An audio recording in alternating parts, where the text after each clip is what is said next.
It's on you after the countdown, Coach. All right. Coach Anderson.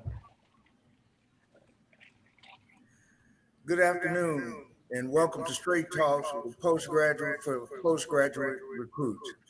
Tonight we got Coach Terry, Chris Blanton, and of course, at the moment, Coach Teddy Keaton. So, Coach, to go ahead and start this thing off, man, I like to play this game. It's called "You Don't Know Me Like That." So I'm gonna ask the guys some questions, and they gonna answer the question, and you either gonna tell them you don't know me like that if they get the answer wrong, or you gonna say you think you know me if they get it right. You ready for that? I'm ready. All right. I'm gonna start with you, Freeman. You ready, Freeman? Let's get it. All right. You 0 for like 5 on the last couple of episodes. Let's see if you can get some right. All right, Freeman. Freeman, again, Coach. If he get it right, you tell him, hey, you think you know me. If you get it wrong, you don't know me like that. It's your I know you've been wanting to tell the media that, Coach. So this your time. All the time. All the time. This your Hey, time. I know you say, Coach.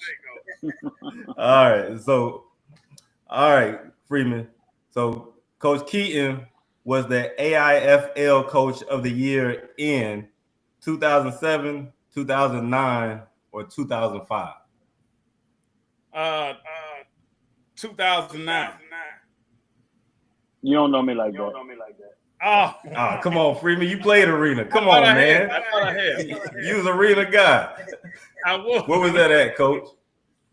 I was in 2007. I was the AIFL Coach of the Year at the Lakeland Thunderbolts. Oh, okay. Yeah, my good friend Junior Lassay, he couldn't be on with us tonight, but he said he was a part of that. He was my center. Yeah, yeah, that's my guy. All right, Anderson. Here we go. Question number 2. Coach Keaton led his team to Atlanta South Division champs in 2003, 2004, 01, 02, or 06, 07. I believe that was 06 and 07 that he done that one. You think you know me? Somebody did some research. Somebody did some research, man. Look, you guys had to dig big now. Somebody did some research on that one. All right. So, Coach, tell us a little bit about that, man. Like I said, you win. You told me before you win everywhere you go. So, tell me something about that. Well, I like to look at it like this. If you believe you're a winner, you're going to always be a winner. So I go in with the mindset that we're going to win, regardless of what the situation is, what's going on. We're going to think about what's important now. That's what win stand for. So anybody that knew me back in my early days, I used to make posts and it said, win the day. Mm-hmm. So every day we talked about what's important now, not what happened yesterday, what's not happening going forward, but in the 24 hours we got right now, what can we do to win the day? Right. So those things matter to me, and it starts in my culture. And winning is just, I think it's contagious. I think everybody's born with a bit of genius. Mm-hmm. My genius is being able to bring people together and finding out what their talents is and figure out how they fit into what we're trying to do. Right. Whether I have to adjust or whether I have to figure out what I'm going to do with him. Right. All right, so we're gonna move on. We're gonna get deeper into this talk, but let's finish this game first. All right. So, Freeman, back to you. You ready, Freeman? Yes, sir. Don't fall asleep on me over there. Oh, no, I ain't falling asleep. I'm making sure I'm on point now. All right, so listen. Keaton played this sport in college: soccer, baseball, or basketball. Well, hey, I'm not going to add all this up. I'm not going to put what I want to say in here, but I'm just going to go with basketball. That's the generic answer. Come on, man. You definitely don't know me. Why? Freeman? Because he's black. That's why you say that. No, I didn't want to say it, but you said it. I did not want to say it, but yes. Because you're a black guy and black people play basketball. I actually played baseball at Stillman. Okay, that's Stillman a black College. From 1995 to 1999. Okay. Man, I'm hoping my son get into baseball. I love football. That's my heart, but baseball where the money at. Baseball. My daddy thought that too. Where is that? All right, Coach Anderson. Anderson, here we go. Coach Keaton was this age when he got his first head coaching job. 38, 33, or 26. 22. You don't. That wasn't even one of them. Look, he trying to be smart. He trying to outsmart the game. 22. Outsmart the game. 22. So was I right? Coach Anderson? No, you was all the way wrong. No. So how old were you started coaching? I was 26 years old when I got my first head coaching job. 26? Yes. Okay. Did you say 26 or you left that out? No, it's 20, he said 26. I said 26. Where was that at, Coach? My first head coaching job with the Lakeland Thunderbolts. I was 26 years old when the ownership group flew up to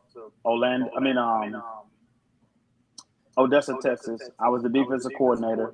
We had just went 20-2, number one defense in all the leagues, and they wanted a coach, and they wanted me, and I appreciate it. The rest is history. All right. Okay. Coach trying to outsmart the game. It ain't work this time, Coach. 22. It ain't work. All right, Freeman. Last one. Let's get into this talk. Coach Keaton was born in Virginia, Texas, or Bama. Yeah, Alabama boy. You may know me. Roll Tide. Actually, everybody's wrong. What nobody really knows that I was born in Lansing, Michigan. Oh, okay. I was shipped to Alabama because I was a preemie. And my mom moved me to Alabama to my grandparents because I needed special attention and she was working. So she really couldn't spend that much time with me. So my grandparents, Brewton, Alabama is what everybody knows where I'm from. So that's pretty much what the world knows me as, Brewton, Alabama. Got you. So I was born in Kalamazoo, Michigan. Everybody used to tease me when I was a kid about that. They said Kalamazoo. Kalamazoo, Michigan. It's a college there. What college? Central Michigan? Yep. Yeah, Exactly. Yep. Coach McElwain there. Yep. All right. Anderson, you got some questions. Go ahead and lead us off, man. You want the questions? Yeah, go ahead. What you got for us tonight? Well, Coach, I was reading your bio, and you were I saw where you were a defensive coach. What defenses do you prefer to run and why? I like to run whatever works. I like to run what fits my personnel. A couple of years ago, we were a 4-2-5. Now we're running a 34. But it's a different type 34. It's like what Cincinnati runs. It's kind of like a funny gun. Let me tell you my story. I was telling Chris when he told me that I was a defensive coordinator. I started out coaching running backs. I've been on the offensive side my first 4 years of being an assistant at Stillman College. I was wanting to be creative. I wanted a job with Coach Chris Williams with the Arena League. So all he had was a defensive line job open. And me being as smart as I was, I said, well, I'll figure out how to coach the D-line, but I want this job. So I was an imposter.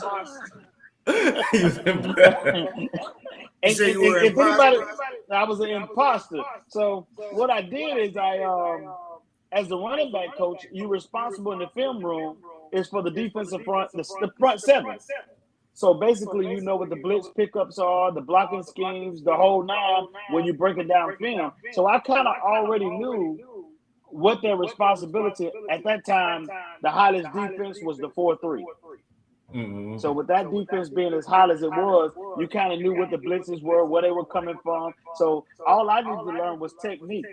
So what I did is I went and found every coach that coached D-line, and I found out how to coach D-line, and I became the D-line coach at the Odessa Roughnecks. Then I moved to the defensive coordinator.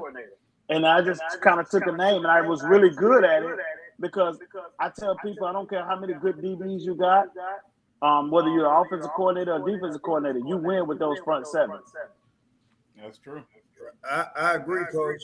And one of the things that I found out is that it was difficult learning to coach the defensive line. How did you get over that hump, so to speak, of learning to teach the line? Well, you sometimes they say you got to fake it till you make it. I'm loud, I'm kind of, I get videos and I start showing them what to do. I had on that first defense line, I had Jerry Turner, which was an Arena League All-American, Ahmad Childress, who had played at the University of Alabama, and Canary Knight, who had played at the University of Alabama. So I don't think I had to be that great of a coach to be able to coach them three juniors. Hey, you let the players do their thing. Hey, it's about the Jimmy and Joes. Those Jimmy and Joes make you look good. Look, I just said, don't screw it up, Coach. Don't screw it up. Oh, my. That's it. Coach, when recruiting players from high ranks to the college ranks, do you look for someone who fits your system, or do you prefer to recruit based on their athleticism, skill, and ability? Well, there's like a 4-part thing that I like to do with kids. Not necessarily all based off his talent. You've seen talented players that can't retain information. Mm-hmm. So I like to do interviews with kids to figure out what he knows. Can I fix it? And will he fit into what we're trying to do? Or do we have to adjust it because he's smart and he's talented? So we need to figure out what he can do. So as I tell my coaches all the time, I don't give a doggone about how much you know. Right. I need to know how much you can teach him to be able to do what I need him to do to execute. Right. So, I mean, Coach, I'm glad you asked that question. Since we on this, I am also. That's good. Since we on this topic, there's 2 films I want to, I brought this segment in because guys don't know how quick it takes for a coach to see what it is that their attributes or how they can bring something to the team. So I'm gonna show 2 quick highlight films, Coach, and we just going 30 seconds. 30 seconds, that's all it takes, right? So we just going 30 seconds. We're gonna talk about it a little bit. Everybody chime in, but of course we want with the man, the myth, the legend. Everybody chime in on it a little bit. And we're just gonna look at about 30 seconds of it. Give me 1 second. Of course, Huddle has his commercials involved, so trying to make money these days. Hey, Las Vegas got all mine. So I'm gonna share my screen real quick.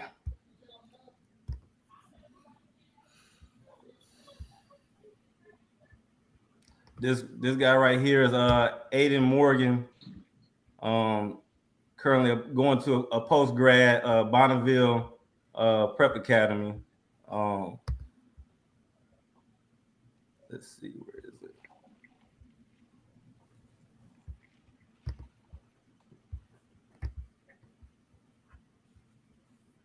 I was watching a little bit of it earlier. That Huddle, you guys see it all right?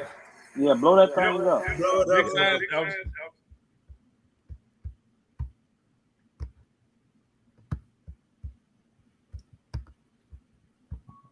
Come on now, Huddle. Oh, that's a commercial. That ain't what we want. What position does kid play?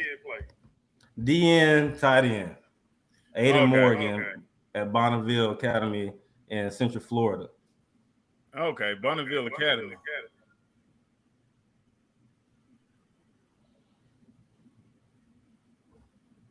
Starting the timer now.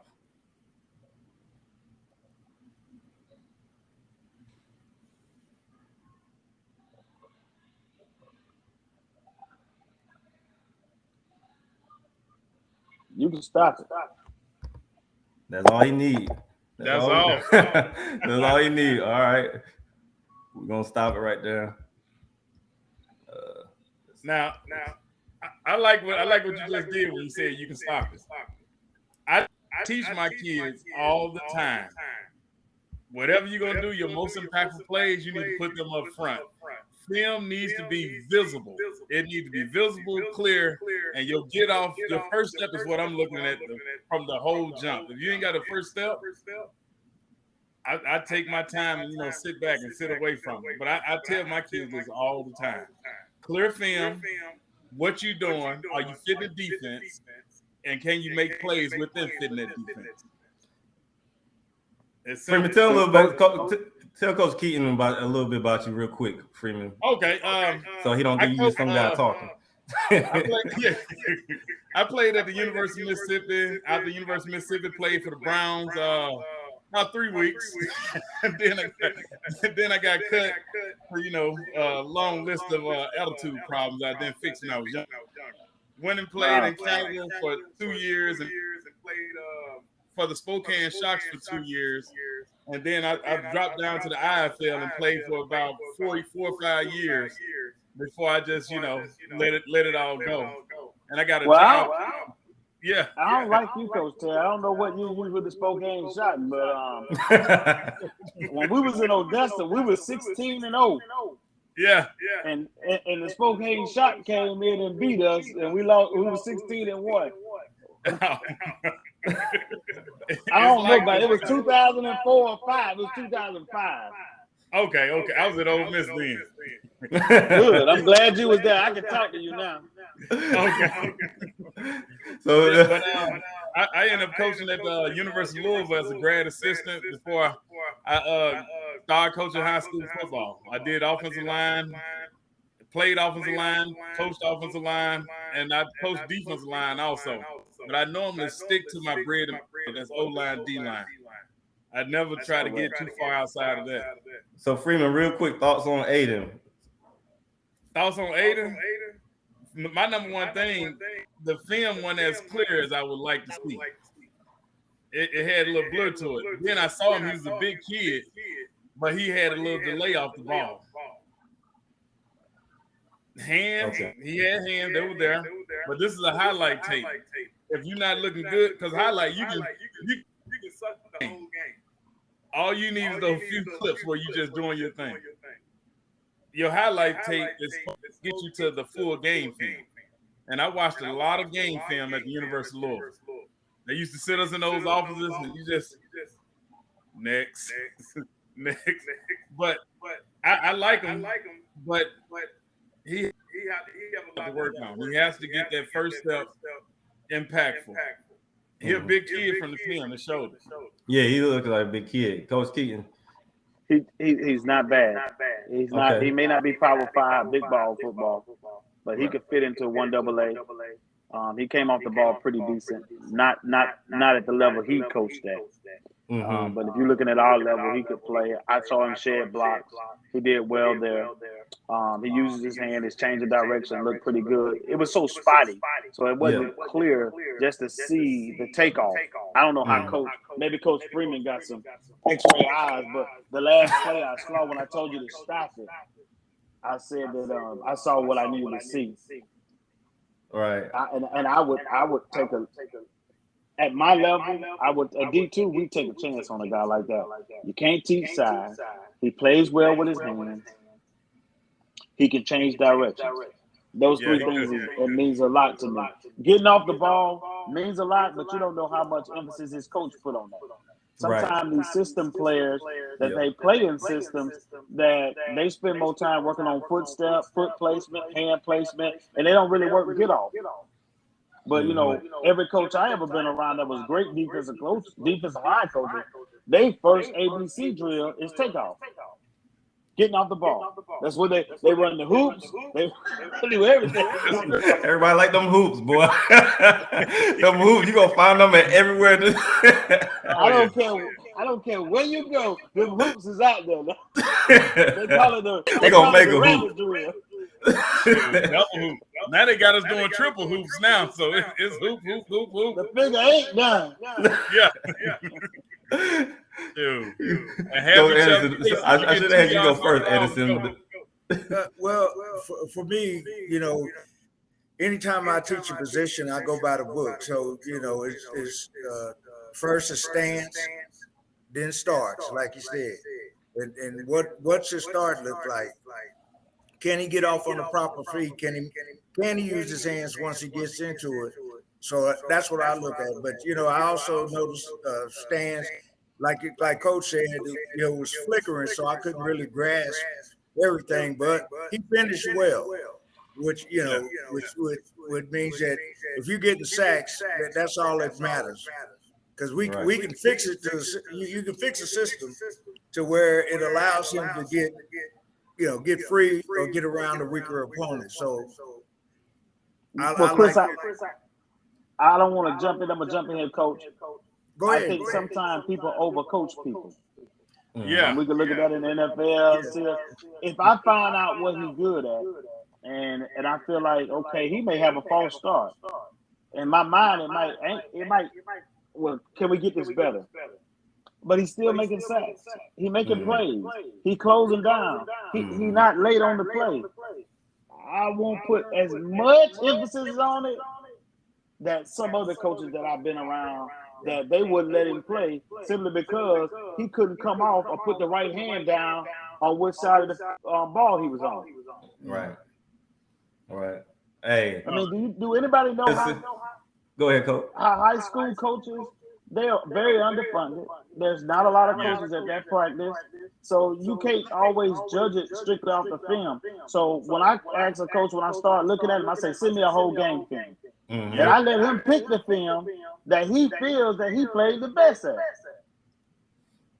Right. That's when I start, especially for D linemen, O linemen. I really got to watch what he does when the ball's not coming his way. If they feel release, did he squeeze? Did he play the run, or was he selfish and he just a pass rusher?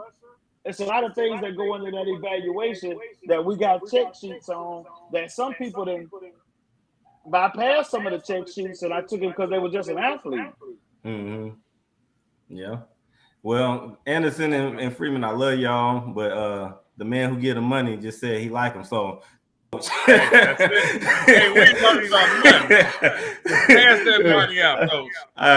Coach, he is going post grad, so he'll be 1 year removed. So I have to send you that info. And hey, thank you. It happens. What's his because he looked like a big kid. Man, I don't even know, man. I really don't know. I just I asked his academy, and that's the kid they gave me. So. I mean, he was the right pick because he is a big kid, man, and he might not get off the ball as fast, but he was closing in. He's making plays, and at the end of the day, that's what you want. You want somebody who's gonna make a play. You know what I mean? So you can say all the other stuff, the stuff in between, saying, he needs some work, but it's the beginning and the end, and at the end, he making plays. So. So that's what it's all about. So I have to pass you that info, Coach. Let's move on to this next kid. He's a quarterback. I don't want to take up too much coach's time tonight. Let's move on to the next one. Is the quarterback out of the same school? No, this guy, he's going to a post grad in Mississippi, Mississippi Prep Academy. Derek Cruder. Yep. Derek Gunn is this kid. Now he's from Baltimore, Maryland. Baltimore, Maryland is where he's from. Let me see. Let me make it big after the commercial.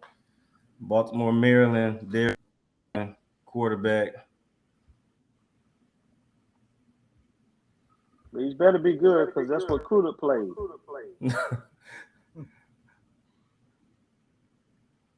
Throwing the deep balls.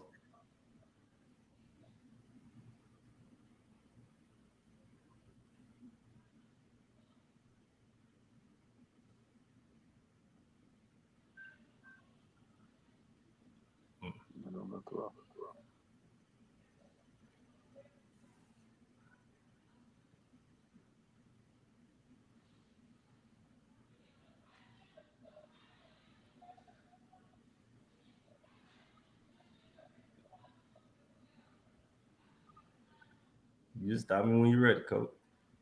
You can stop it. I see it. It's too choppy. Quarterbacks. It's choppy. I have to send it to you because it's clear on my end, so I'll make sure I send it to you, so you can check it out because it was choppy. One thing I did see when I was looking at him, he kept his eyes downfield, and that's what a lot of quarterbacks don't do. They see a little pressure, and they just take off. They look at the pressure and they take off. He kept his eyes downfield. Well, from what I saw, he's a big kid. He's a nice sized kid. Oh, yeah. Got a strong arm. It looked like he was hitting some things on it. I have to watch him in a game to see how he go through his read. What's the patterns they were running? Did he make the check down? I like quarterbacks that's Charlie check down. A lot of these high school kids show me plays where they just throwing deep balls. I need to know if he can make the short throws, he can make the intermediate throws, and the deep throws. What's his decision-making process? How does he go about, did my pre-snap read? Did I see the corner was already off and I audible to a play? But all that, like I said, in the interview process of a kid. Mm-hmm. When I see that game film, the highlight film for a quarterback that's what it truly is, a highlight. Mm-hmm. A quarterback really needs to be evaluated. Do you know how much we go through to evaluate who we going to pick to play quarterback? You show me a team that don't have a trigger man, I'll show you a team that can't win. So that's what it's NFL all the way down to Pee Wee football. So you got to have a trigger man. So it's the most important decision that you got to make as a staff. So when you look at it, you're going to sit in the other eyes, the friends, everybody you can think of, that coach quarterbacks. And that was unfair because I only get to see the choppy version of it. Right. I'm gonna make sure you get the clear version, Coach. I don't know what's going on. Hey, technology ain't on our side on that one. But I mean, yeah, he is a big kid. I did get to see him. He is a big kid. A text just came through about Aidan. Aidan's at 6'4". I know he's a big kid. I can see that. 6'4", 240. Aidan 6'4", 240. Yeah, big kid. Yeah, don't run away from being an offensive lineman.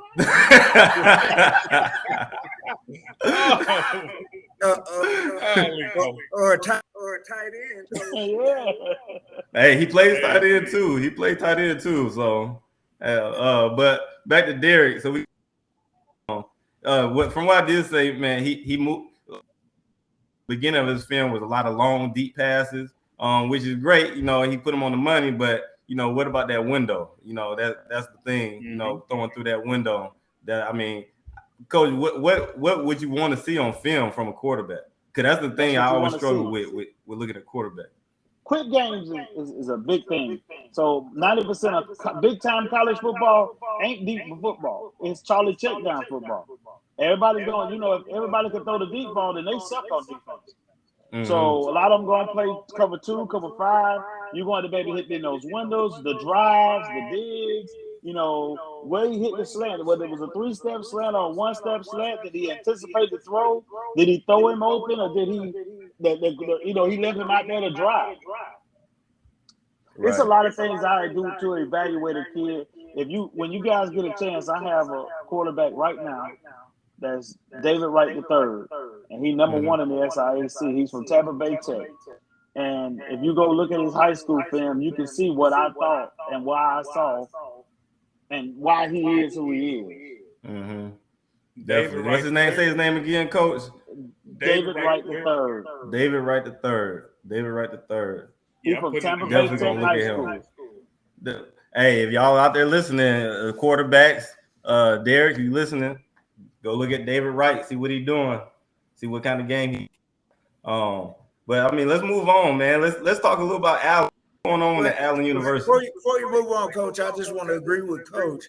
The first thing that came to my mind, he made all those deep throws, but can he do all the throws? Can he hit the sideline? Can he hit the slants? What can he, can he make all the throws on the field? And that's key to picking a good quarterback. Yeah. I always look at those outs and post corners. That's what I do want to see. Yeah, them outs though. Hey, Yeah, the outs and the outs and post corners, them fades. the hardest throws. Spoken like a true arena player. He can't hit the out. And he can't hit that corner. He better put him in the McDonald's sign right on top with a dashboard at.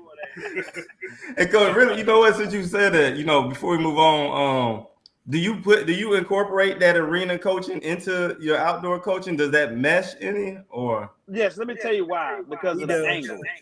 The angle is almost like it tells you about the field position, and everybody talking about Baylor splits. You remember when Baylor was running the splits that were real wide, that creating windows that was too wide for the defense, where that apex guy was the outside linebacker who would normally cheat under the single receiver side. Now he got to make a decision about whether he's going to play in the box or whether he's going to play that, because usually he's a C-gap defender. He's the fold guy, or he's the hook curl guy to get underneath that slant. So now the way the Baylor splits came apart is because of arena football. You put the ball over far hash, and I tell him to get at the bottom of the numbers. The jack linebacker could never get out the box. Right. Remember, he can't line up outside of the box. He got line. So now I got one-on-one over here with my best receiver, and I got to try to make sure that I get the ball between him and the jack. So a lot of people use that Z receiver, which is usually a 6'4", 6'5" guy, 220 pounds, and try to use him as a jack linebacker. But we all know that don't work. So we take that same philosophy to indoor. You take the lineman out, you really just playing arena football without the high motion. Mm-hmm. My plays are still the same. If I was in 2005 at the Odessa Roughnecks, to the Lakeland Thunderbolts, to the West Virginia and Huntington, to Weber as the OC, and Stillman as the head coach OC. Coach, I listened to one of your interviews where you were talking about the angles, and the first thing that came to mind is the old St. Louis Rams when they played Tennessee. And they were calling it the fastest show on turf. Yeah, and that's all he was doing was playing arena ball.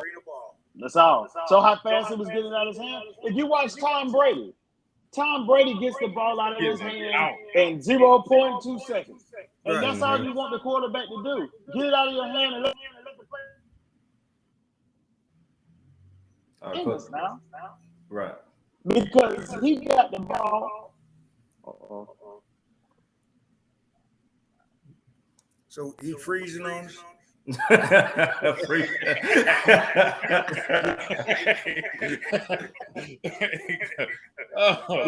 but why he's getting back? I mean, that's when he was talking about. I was thinking about Kurt Warner and doing that, and that's what to me it just showed the ability of what he was talking about when it comes to the angle. If you get an opportunity, go back and look at his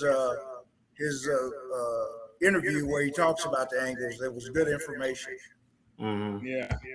Hey, what you just said though, and what he just said, Coach Keaton just said, when quarterbacks get that ball out of their hand, it don't matter how your offensive lineman is blocking or playing.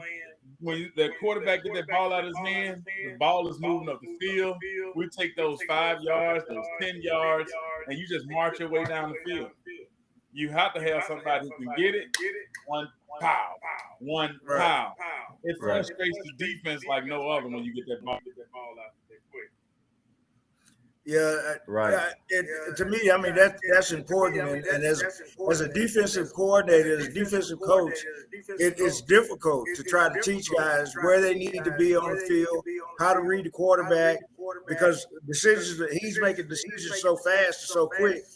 You got to have the ability to just make those open field tackles. And one of the things I focused on was open field tackles in all those air raid type of teams. Yeah, you have to be able to tackle in space. Right. I know. You got to go ahead, Freeman. I know in this generation right here, most defense. Well, everyone is getting away from that 4-3. everybody going to that 3-4 right now. You can see it on the college level where many teams are going to that 3-4 because the field is getting wider because everybody's spreading it out. Even offensive linemen are lining up 3 feet apart. 3 feet apart. Your receivers are spread out so wide. You can go empty and spread the field out. So now you got to have people who can make plays in open space. So that 3-4 is very critical in high school and on the next level. And that's what I see a lot of guys recruiting from, that 3-4 defense. Speaking of that, I'm not a 3-4 fan. I'm more of a 2-5 fan. And the reason I am because it gives you much more ability to stop the run and force teams to pass. And to me, if you get 4 good down linemen and 2 box players and linebackers, the weak side and the strong side linebacker, you can change the course of the game. But you got to also have corners who can be on the island by themselves and play well. Yeah, I agree on that. But the coverage on the outside, them dogs, they got to eat. Whoever playing that nickel position, they got to be a different breed because they have to cover that slot. That slot corner position is very critical to play because you have to cover and you have to also be able to come down and make plays. So that's a difficult role to fill. And at my high school I'm coaching at, we actually have a slot corner. He's 6'1", around 210 pounds, 4'4", 40. And I'm telling you, this guy, he covers well, but he come down and make big time plays. Named Justin Priest, if anybody look at him. This guy makes big time plays. We're just trying to see if I can get Coach Keaton back on here. Internet sometimes, the connection. Yeah. The connection kind of goes in and out sometimes on the internet, depending on where you are. So trying to get him back on, talk a little bit about Allen and let him go for the night so he can enjoy his family. But hey, I mean, we appreciate these coaches coming on and talking with us, man, because that little session alone about the film is things that these guys need to know and can learn a lot just from that little bit. There's a lot that learn just from that little bit. So I mean, that's some good stuff. Let's see if we let them back on. Man. I went through Allen full thing when we were talking. I wanted to get a couple of things right. But the SIS, there we go. Welcome back, Coach. I don't know what happened. Man, Coach was just trying to get to that fish, man. We about to let you off, Coach. We about to let you go, man, so you can go eat. He said fish, he left again.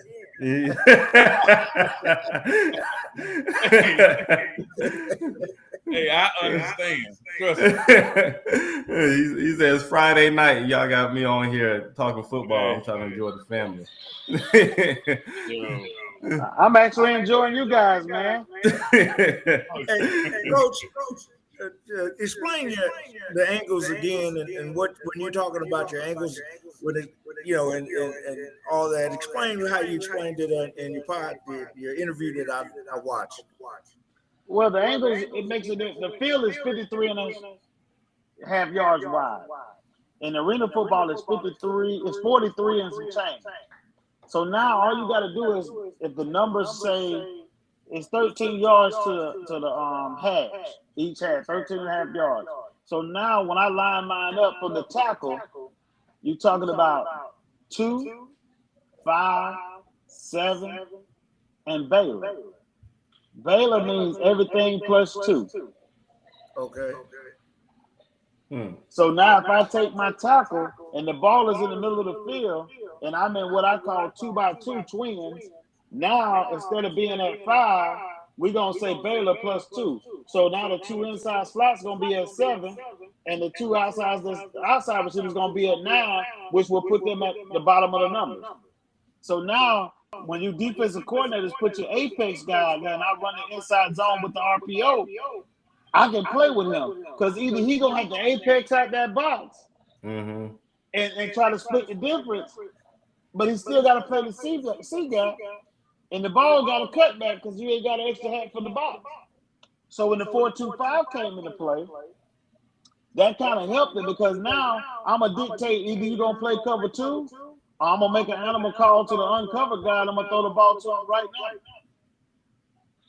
now. You either going to come down and bring that safety and put one high safety. So the quarterback knows middle field open, middle field closed. If it's middle field open, it's 2 high safeties. If one in there, it's middle field closed. So that means you brought the safety down to cover everybody's covered. But with the Baylor splits, now if I run slants, those 2 inside linebackers not getting on them hook curls because I'm teaching the timing. Third step, ball should be gone. So yes, with that in mind, when you say split coverage, how do you figure that one into it? When I say split cover, that's middle of the field open. That means 2 high safeties there. All we looking for, I don't care about the corner, if they squatting, if they at 5, they at 7. I don't care about none of that. So now once I see this 2 middle field open, see, it's hard to cover me, and that's why I've had the number 1 offense, because I understand defense.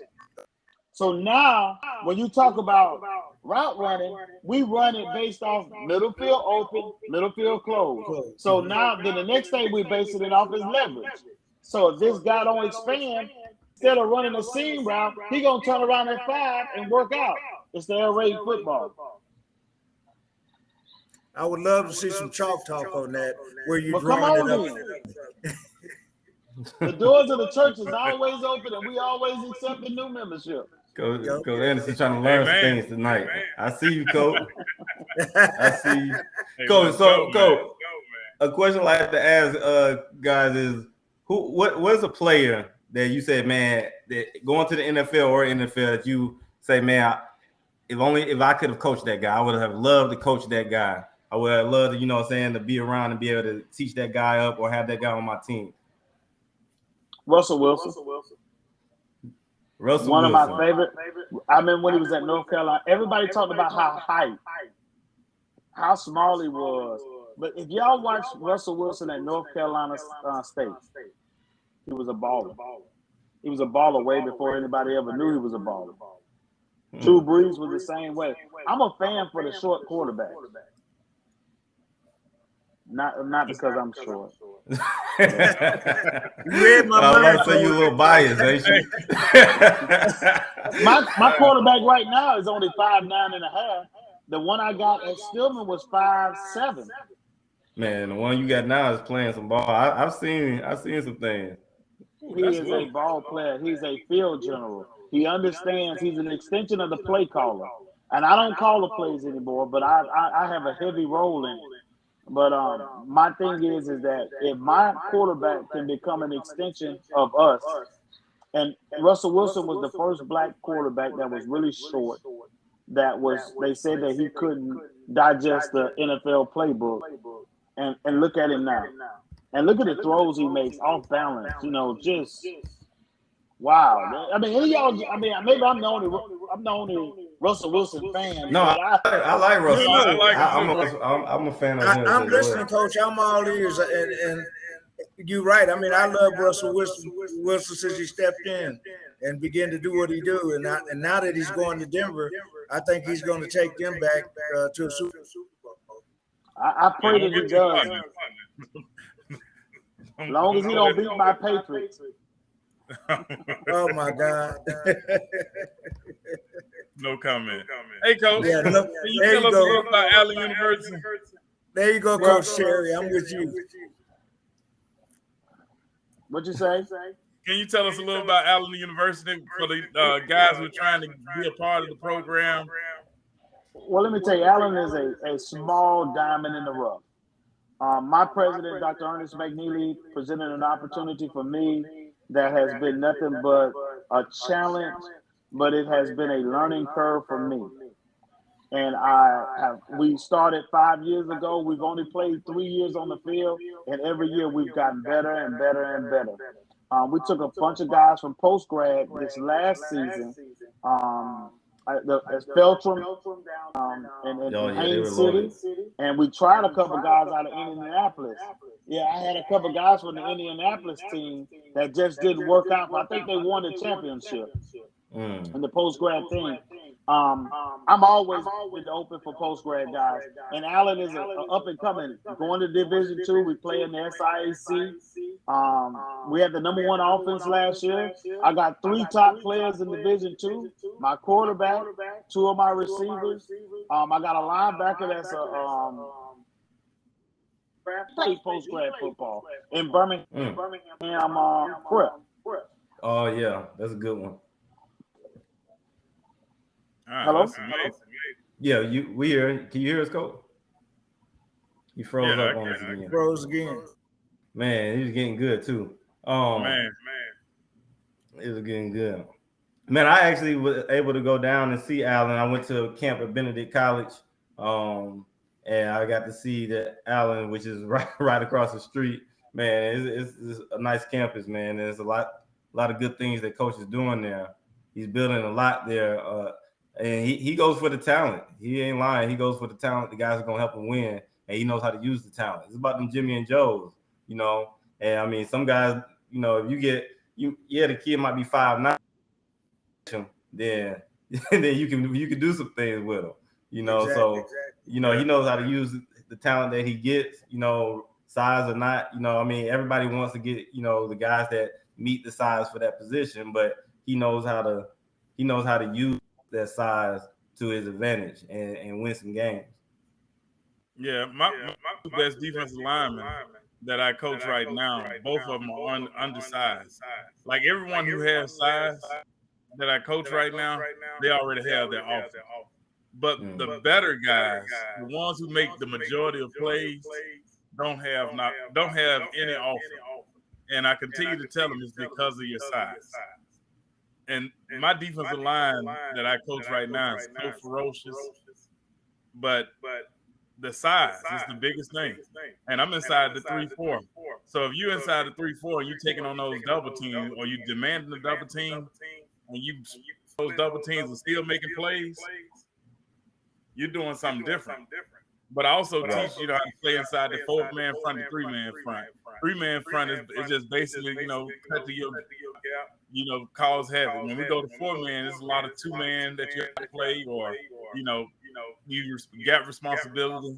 But I have total athletes that are just phenomenal, just undersized. Right. I just want to tell the people real quick, if you're listening, in case we don't get Coach back on, you know, we're about to jump off in just a minute. His Twitter is @TeddyK95. @TeddyK95. That's his Twitter handle. You know, real good guy, real great guy. Not afraid to talk with you. He just, as you can see, he just opened the doors for Coach Anderson, and he know he gonna talk his head off all day. So that's a brave man for that one. But he's a great guy though, and he knows how to win. He's won everywhere he's went, and so I have a great respect for him, and I definitely appreciate for him getting on here tonight, breaking down some film, talking with us a little bit. You know, we didn't get to talk too much about Allen, but hey, if you want to know more, go research him. Everybody got Google. Go do don't some forget Google. To follow Coach.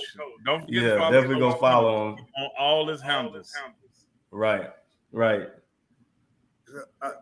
of the questions that I had that for him, and maybe I can bend both of your ears about was, you know, nowadays a lot of the young kids they come to school believing that they're the best. And so how do you get young kids that already think they're great to see that they need to be than what they are? And how do you get them to work to be better? Coach Terry? Freeman, you hear him? Yes. Say that again. Did you? I was just asking. You know, the kids today think they're good. They think I'm the best at my position. And you know, we look at them and we realize that hey, he needs a lot more work. How do you convince them to work harder so they can be better, greater than what they really are? Well, I'm a great motivator. I've learned Like I'm always the rah-rah coach. Like me and Coach Chris, we coach together, and I'm just a lightning ball. I'm always honest with the kids because every kid, especially their parents believe that every kid going to NFL, NBA, when it's not the case. But when you come and play for me, I'm going to motivate you in a way where you're going to think you're great, where you're going to know you're great, but I'm going to be totally honest with you, the level that you can play on the next level. And if you can't, I'm going to be honest with you in that area also. Honesty is one of the biggest tools to use. But at the same time, showing kids love and becoming that parent also with them. No matter they have their mother or father in their life, you still become that parent and have honest conversations. Man, that's facts, man. And you know, we show film on post grad guys tonight, and that's really what post grad is all about when it's being done the right way. These programs, the two programs that we mentioned tonight, Bonneville and Mississippi, even though Bonneville is a new program, I do know the coach over there, and I know they're trying to do something great for the guys. They're doing the best they can to give the guys a great experience. I know Mississippi Prep is loaded with talent. So the ones doing it right, man, they trying to be the father, uncle, daddy, and everything else for these guys, you know, while they transition to the college level. And that's what it's all about when it's being done the right way. So shout out to those two programs, and good luck with their season. We might have some more guys on from their teams because they, like I said, I know Mississippi Prep is loaded. We had a guy on last week when we was talking with Anderson University, Coach Lamb, the head coach of Anderson University. And I mean, they just have a great team over there, great culture, great recruiting over there because the guys they get should be in college somewhere, you know. But sometimes we fall short, you know, with the grades and things of that nature. But it's all good. We're gonna get them right. But what you just said, Freeman, was dead on. Well, Coach Anderson knows about that too from coaching in Europe. Coach Anderson coached in Europe, so that's a whole different beast there. Yeah. I had to help them understand they really didn't know football. They thought they did, and I told them what you see on TV is not what it is. It's more to it than that, you know. And like I said. We played against Chris twice. Chris, let me talk about this one if you don't mind. Go ahead, man. Yeah, Chris, first game run up and down the field on us, and I decided that my 4-2-5 defense wasn't going to stop it. And then they had the speed, and then the bruiser. Yeah, Lawrence Abelka. Lawrence. He'd pound you, and then Chris they just give him the ball, and wherever the end zone was, that's where he'd go. and we had more broken plays with him than anybody. But what I did for the championship game is that I went to a 46 defense, where it allowed me to get a man in both A gaps. And so when Chris got the ball, he had to hesitate and make a move in the backfield before he could get started. And one of the things my guys just couldn't break down to make that tackle in the backfield. But you remember you telling me they were always there. Yeah, yep, always there. But if you don't break down, man, it's tough. You got a speedster, you know, you got somebody who can move. And that's what Coach Keaton has. His running back over there, Bo Harrington, young kid. He's a speedster and shifty. And I mean, that's the type of guys he recruits over there at Allen. Guys that can make plays and get the job done. But before we go, so I'm gonna ask you this question, Coach, because I usually ask the coach that's on this question, but we'll ask you, we'll initiate you with this famous question. It's important. Oh yeah. I'm talking to you. It's an important question. We always ask the head coaches this, so I'm gonna ask you this instead. Since Coach Keaton's not on. So if you was a fruit, what fruit would you be, Coach, and why? I'd have to be a strawberry. Nah, that's a new one. That's a new one. Why is that? Well, the thing about a strawberry is it's a total fruit. It can be bitter, and you can add a little sugar to it and sweeten it up a little bit. Or on the other hand, it can be sweet, and it just melts in your mouth. And when it comes to convincing people to see your side of the story, you have to have the ability to be able to give them a little bit of sourness and disappoint them, but also give them a little bit of sweetness in order to lift them up and build them up. And strawberry does that. And you broke that I would down. have to say that. He went to the whole philosophy. He about to write a research paper about it. Coach, you did that. Hey, what position you played, Coach? You played. You had to be a quarterback or something. You were just too sweet. Say what now? What position you played when you were playing, Coach? I wanted to be a running back, and then I ended up becoming a wide receiver. And I finished off. I started getting big, and I played linebacker. Okay. So I kind of I had to kind of mold myself to do many things. The one thing I had the same thing that Chris had. I had 4.4 speed, and so I made a lot of mistakes, but I was able to make up for it because of my speed. That's it. Got you. Yeah, man. It was a good show, man. I want to acknowledge something. For all you young guys that are out there watching, you guys got to see Coach Anderson when he was talking to Coach Keaton. No matter how long we've been inside of this game, no matter how long we've played or coached, we always want to learn and understand the game more. We want to figure out new ways to the game and how does it add up to the old game. So for all you young guys who are out there watching, you're not old. You're never too old. Here and learn the game. Study the game. No matter what you want to do inside of the game, study the game. Become a student of the game. Yeah. Ditto. Well said. Man, well, that's our show for the night, guys, man. If you guys stay on for 1 second, that's our show for the night. We appreciate y'all getting on. Again, we had Coach Teddy Keaton, head coach from Allen University, on tonight. Man, we learned a lot from him for what we could get.